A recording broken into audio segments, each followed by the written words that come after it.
जौनपुर गांव में बिट्टू नाम का एक लड़का रहता था। वो हर रोज पैदल स्कूल जाया करता था। स्कूल बहुत दूर था और उसे जंगल के रास्ते जाना पड़ता था। एक दिन बाबूजी, मुझे एक साइकिल खरीद के दो ना प्लीज़।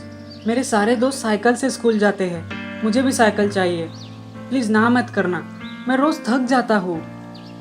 हाँ बेटा, मैं तुम्हारी तकलीफ समझता हूँ, लेकिन क्या करूँ, मजबूर हूँ। तुम्हें पता है ना हमारी हालत कितनी खराब है। जैसे तैसे तुम सबको खाना खिला पाता हूँ, साइकिल कहाँ से खरीदूं? बाबूजी, क्या आपको मेरी दया नहीं आती? आती है, बहुत आती है। मैं थोड़े थोड़े पैसे बचाता हूँ और अगले साल तुम्हारे लिए एक अच्छी वाली साइकिल खरीदूंगा, ठीक है?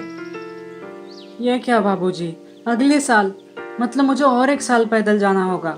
नहीं नहीं, ये बहुत कठिन है। क्या फ़ायदा ऐसी ज़िंदगी का। एक दिन जब बिट्टू स्कूल से घर लौट रहा था, उसे रास्ते में एक साधु मिले। पुत्र, मुझे जौनपुर जाना है, क्या तुम मुझे सही दिशा बताओगे? हाँ हाँ स्वामी जी, मैं वही जा रहा हूँ, चलिए मेरे साथ। इस तरह दोनों चलते चलते जौनपुर पहुंच जाते हैं। पुत्र, मैं तुमसे बहुत प्रसन्न हूँ। मांगो, तुम्हें क्या चाहिए? सच?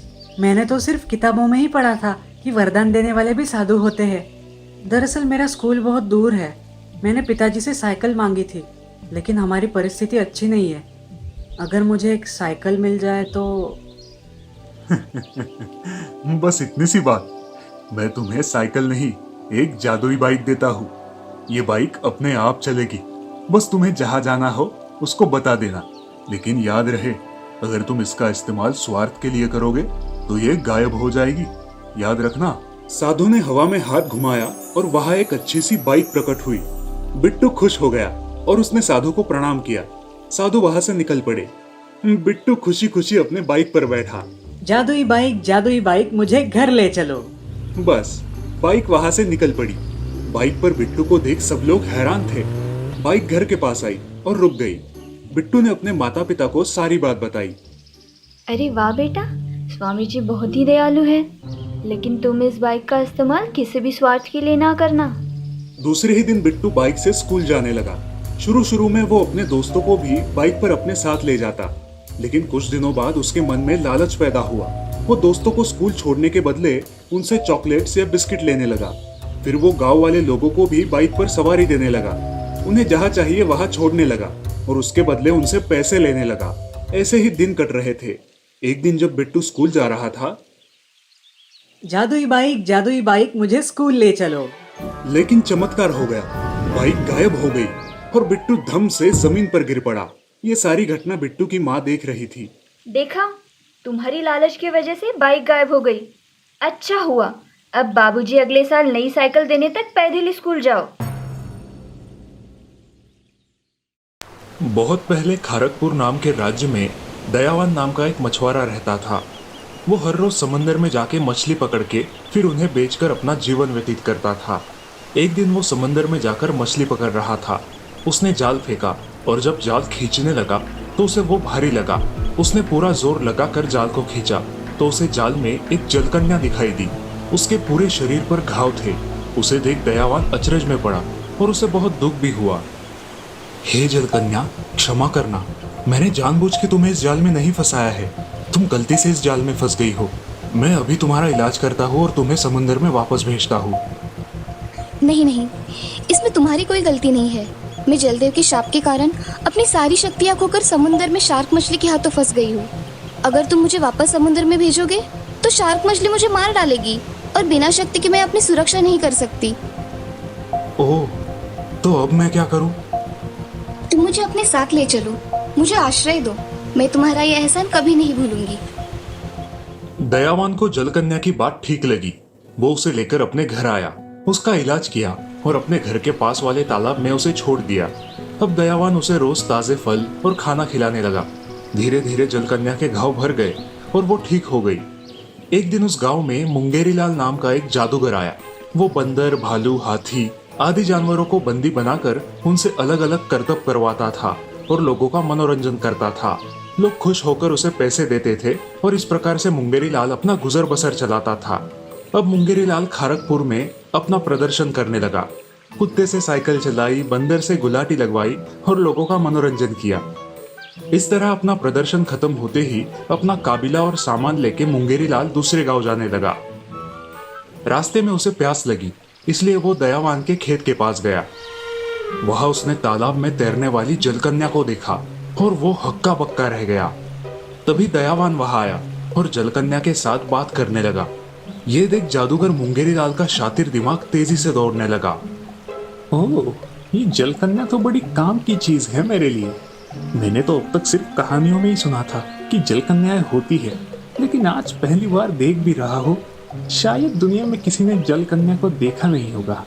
अगर मैं इस जलकन्या को चुरा लूं और इसका प्रदर्शन करूं, तो लोग पागलों की तरह टूट पड़ेंगे और पैसों की बारिश होगी तो मैं मालामाल हो जाऊंगा। दयावान के वहां से निकलने के बाद मुंगेरी लाल तालाब के पास पहुंचा और जलकन्या को पुकारने लगा। हे जलपरी, कहाँ हो तुम?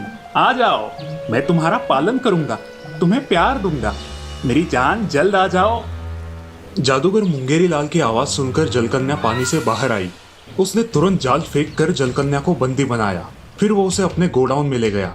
वहां एक कांच के बक्से में उसे रखकर वो बक्सा पानी से भर दिया। फिर उस बक्से को अपनी गाड़ी पे लाद कर उस गांव से निकल गया। जब दयावान वापस तालाब के पास आया तो वह जलकन्या को ना देखकर चिंतित हो गया। हो, ये जलकन्या कहाँ गई? कहीं मुझसे नाराज होकर चली तो नहीं गई? दूसरी ओर मुंगेरी लाल गांव गांव घूमकर जलकन्या का प्रदर्शन करके अच्छे खासे पैसे कमाने लगा। जलकन्या को देखने के लिए भीड़ होने लगी। राज्य के राजा रानी भी जलकन्या को देखने आए। मुंगेरी लाल ने जलकन्या के कांच के बक्से से कपड़ा हटाया। देखिए देखिए, कुदरत का अनोखा करिश्मा देखिए। ना कभी किसी ने सुना होगा, ना पहले कभी देखा होगा।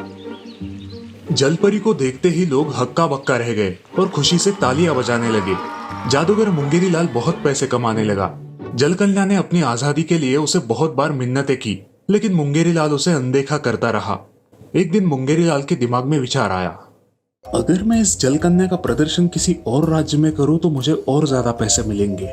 हाँ, ये सोचकर मुंगेरी लाल जलपरी के बक्से को एक नाव में डाल के दूसरे देश में जा रहा था।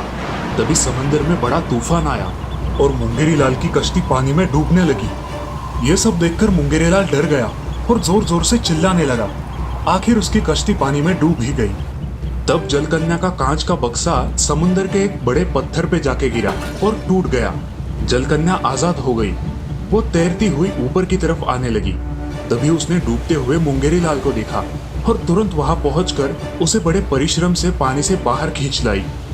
जब मुंगेरी लाल को होश आया तब उसे अपनी गलती का एहसास हो गया और उसने जलकन्या से माफी मांगी। हे जलकन्या, मुझे क्षमा कर दो। मैंने तुम्हारे साथ बहुत बुरा सलूक किया है, फिर भी तुमने मेरी जान बचाई। मैं तुम्हारे लिए कुछ करना चाहता हूँ। मुंगेरी लाल तुरंत जलकन्या को दयावान के पास ले गया। दयावान, मैंने तुम्हारी जलकन्या को चुराया था, मुझे माफ कर दो। और ये सारे पैसे जो जलकन्या का प्रदर्शन करके मुझे मिले थे, ये भी तुम रख लो। जादूगर मुंगेरी लाल वहां से चला गया। जलकन्या कुछ और दिनों के लिए दयावान के तालाब में खुशी से रही। कुछ दिन बाद उसे उसकी सारी शक्तियां वापस मिल गई। उसने दयावान को बहुत सारा धन, सोना, चांदी आदि दिया और वापस अपने समुंदर के देश चली गई। उदमपुर गांव में भीमा नाम का एक पहलवान रहता था। वो अपनी ताकत का प्रदर्शन करता रहता, जैसे सामान से भरे ट्रक को डोरी से लगा के सिर से खींचना, अपने सिर से टेबल पर रखे कई सारे तरबूजों को फोड़ना, दोनों हाथों से बाइक को उठाना और इस प्रकार हर साल गांव में होने वाली इन प्रतियोगिताओं में पहला इनाम प्राप्त करता था। बस धीरे धीरे उसे अपने शक्ति का घमंड हो गया। गांव के दुकानदारों से हफ्ता वसूल करना, दो चार निठल्ले दोस्तों को साथ लेके गुंडागर्दी करना, बिना पैसे दिए जबरदस्ती से चीजें उठाना और किसी ने रोकने की कोशिश की तो उसे जमीन पर जोर से पटक देना, यह उसका रोज का रूटीन बन गया था। एक दिन पुलिस वाला बाइक पर भीमा के घर आया। भीमा, दिन ब दिन तुम्हारे खिलाफ कंप्लेंट्स बढ़ रही है। तुम्हें अरेस्ट करने के लिए ऊपर से दबाव आ रहा है। मेहरबानी करके थोड़ी देर के लिए मेरे साथ थाने चलो, मेरी नौकरी बच जाएगी। अच्छा, तुम्हारी इतनी हिम्मत, तुम मुझे अरेस्ट करने आए हो? लेकिन अब तक गांव में मेरी किसी ने कंप्लेंट तो लिखवाई नहीं है। तो आपको प्रॉब्लम क्या है? तुम्हारी नौकरी बच जाएगी, लेकिन मेरी इज्जत का क्या? तुम्हें तुम्हारा हिस्सा मिल रहा है ना, फिर क्या प्रॉब्लम है? मेरी बात मान लो भीमा, बस 1 घंटे की तो बात है, वरना। हाँ, वरना क्या करोगे? गुस्से से तिलमिलाते भीमा ने पुलिस वाले को उठाया, हवा में घुमाया और जमीन पर जोर से पटक दिया। ये तुम बहुत गलत कर रहे हो, देख लूंगा तुम्हें, मेरा भी टाइम आएगा। ये कहकर पुलिस वाला वहां से चला गया। उसी गांव में सोमनाथ नाम का एक आदमी रहता था। उसका तरबूज का खेत था। तरबूज तैयार होते ही सोमनाथ उन्हें शहर जाके बेचता था। उसका पिंटू नाम का एक बेटा भी था। पिंटू बहुत होशियार लड़का था। एक बार भीमा एक आदमी के साथ सोमनाथ के दुकान पर आया। पिंटू भी वही खेल रहा था। पिंटू, एक बढ़िया सा तरबूज ले आना। भीमा दादा, जितने चाहे उतने तरबूज ले लो, पैसे देने की कोई जरूरत नहीं। नहीं नहीं, मैं तरबूज लेने नहीं आया। ये देखो, इसका नाम भोला है। ये शहर में तरबूज निर्यात करता है। अब से तुम अपने सारे तरबूज भोला को दोगे और किसी को नहीं बेचोगे। हाँ हाँ, क्यों नहीं दादा, आपका हुक्म सिराकों पर। भोला जी, आप 1 टन का क्या देंगे? 1 टन का 15,000 दूंगा, इससे ज्यादा नहीं दूंगा। ओ, ये तो नाइंसाफी है। मैं 1 टन को कम से कम 25,000 में बेचता हूँ, आप इतना कम दे रहे हैं। इसीलिए तो मुझे लेकर आया है। देखो, ज्यादा होशियारी मत करो, चुपचाप उसी रेट में बेचो, वरना अंजाम बुरा होगा। लेकिन भीमा दादा, ये तो तरबूज की चोरी से भी बदतर है। आपको जितने चाहिए उतने तरबूज मुफ्त में ले जाइए, लेकिन कृपा करके मेरे धंधे में दखल अंदाजी ना करे।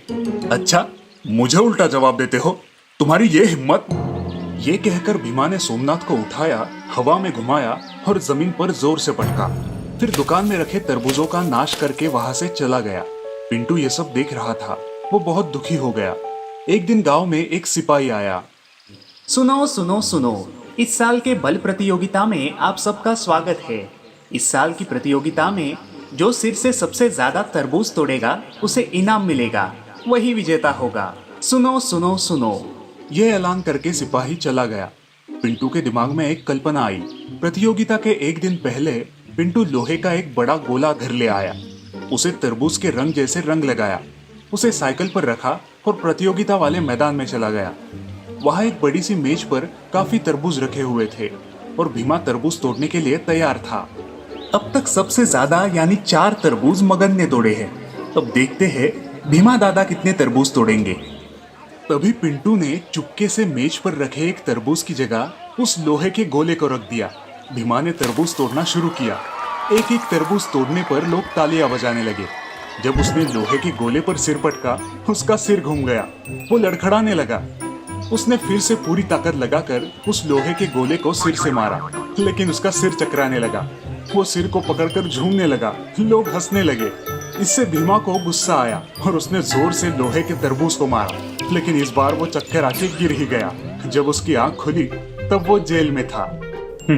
भीमा, मैंने तुमसे पैसे लेके बड़ी गलती की, लेकिन अब नहीं करूंगा। मैं इतने दिनों से राह देख रहा था कि कब कोई गांव वाला आके तुम्हारी कंप्लेंट करे और मैं तुम्हें अरेस्ट कर सकूं। आज वो मौका मिला है। सोमनाथ ने तुम्हारे खिलाफ कंप्लेंट लिखवाई है और मैं तुम्हें अरेस्ट कर सका। अब मैं तुम्हें यहाँ से जाने नहीं दूंगा, ये मेरा चैलेंज है।